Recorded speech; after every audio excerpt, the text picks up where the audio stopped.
Good morning students. आज हम refraction through a spherical mirror पढ़ रहे हैं, जिसमें हमने रियल इमेज का केस पढ़ लिया था और कॉन्वेक्स स्फेरिकल रिफ्रैक्टिंग सरफेस के अंदर कॉन्वेक्स दो प्रकार की इमेज बनाता है, एक रियल और दूसरी वर्चुअल। तो आज वर्चुअल इमेज का केस पढ़ेंगे।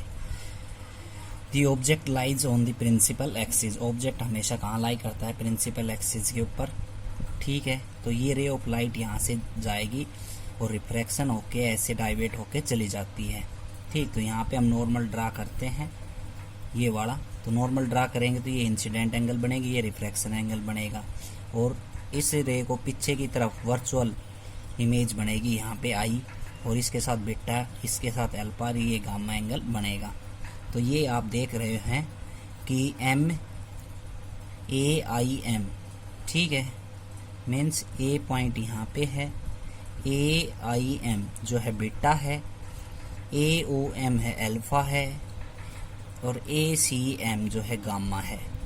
ऐसे ही एंगल आई है MAI, और R जो एंगल है CAN डैश। स्नेल्स लॉ हम लगाएंगे, तो स्नेल्स लॉ सभी पे एक ही फॉर्मूला लगता है, रिफ्रैक्टिव इंडेक्स मल्टीप्लाई में sine R equal to refractive index multiply में साइन R। ठीक है, तो μ1 क्या है? रेयर मीडियम का रिफ्रैक्टिव इंडेक्स है। μ2 क्या है? डेंसर मीडियम का रिफ्रैक्टिव इंडेक्स है। तो रेयर मीडियम के अंदर एंगल I बन रहा है और डेंसर मीडियम के अंदर जो एंगल है वो R बन रहा है। तो μ1 sine I equal to μ2 sine R। हमने स्नेल्स लॉ लगा दिया। कंडीशंस में हमने पढ़ा था एंगल्स हमें वेरी स्मॉल लेने, इसलिए sine I nearly equal to I और sine R nearly equal to R लेना है। तो μ1 I इजिकल टू μ2 R। अब इन ट्रायंगल AOC ट्रायंगल हम देखें डायग्राम के अंदर, AOC के ना अल्फा प्लस में गामा। देखो अल्फा प्लस में गामा किसके बराबर है? I एंगल के बराबर। Sum of interior angle of a triangle is equal to the exterior angle के बराबर होता है। ऐसे ही इन ट्रायंगल AIC के अंदर गामा की वैल्यू क्या है? R की वैल्यू जो है गामा प्लस में बीटा है। ठीक, put the value of I और R की value μ1 I equal to μ2 R की जगह पुट कर देंगे। तो μ1 I alpha plus gamma, μ2 equal to gamma plus में बीटा। ठीक है, थीटा अपॉन में L अपॉन में R, मतलब कि हम क्या ले सकते हैं? tan फाई की वैल्यू या tan थीटा की वैल्यू, या हम ले ये लेंथ अपॉन में R जो है लगा सकते हैं। तो μ1 अल्फा जो है एंगल किस ट्रायंगल के अंदर है? देखो अल्फा इसके अंदर है, तो tan निकालेंगे तो परपेंडिकुलर अपॉन में बेस, तो AM अपॉन में MO। इसी प्रकार बीटा के अंदर AM अपॉन में MI और AM अपॉन में MC। ठीक है, ये सारी चीज़ हम यहाँ पे पुट कर देंगे गामा अल्फा बीटा की जगह। ठीक, उसके बाद आपको MO जो है ऑब्जेक्ट डिस्टेंस है, और सभी डिस्टेंस पोल से मेजर किए जाएंगे। तो MP के नज़दीक होता है, क्योंकि अपर्चर स्मॉल होती है स्फेरिकल रिफ्रैक्टिंग सरफेस की, तो म्यू लेंगे, और लेफ्ट साइड के अंदर पड़ेगा इसलिए माइनस का साइन।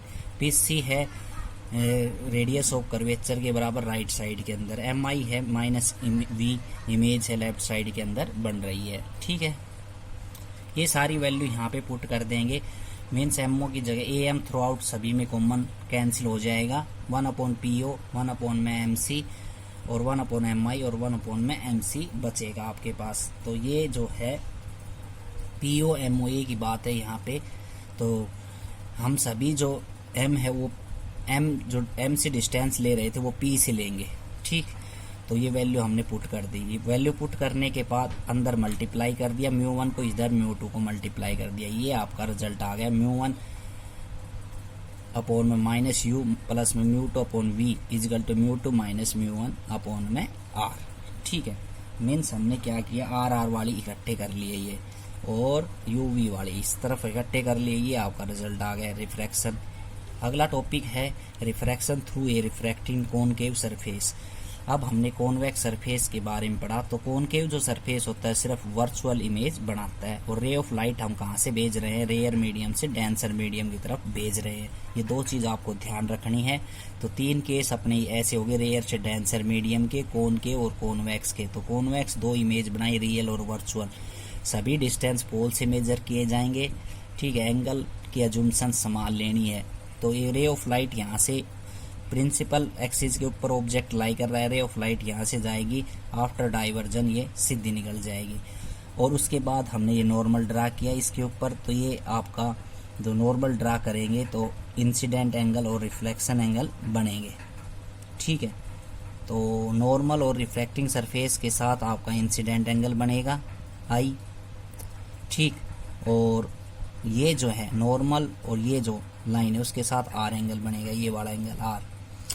ठीक, ऑब्जेक्ट के साथ हमेशा अल्फा एंगल बनेगा, इमेज के साथ बीटा एंगल बनेगा। ठीक, और जो नॉर्मल ड्रा किया है उसके साथ गामा एंगल बनेगा।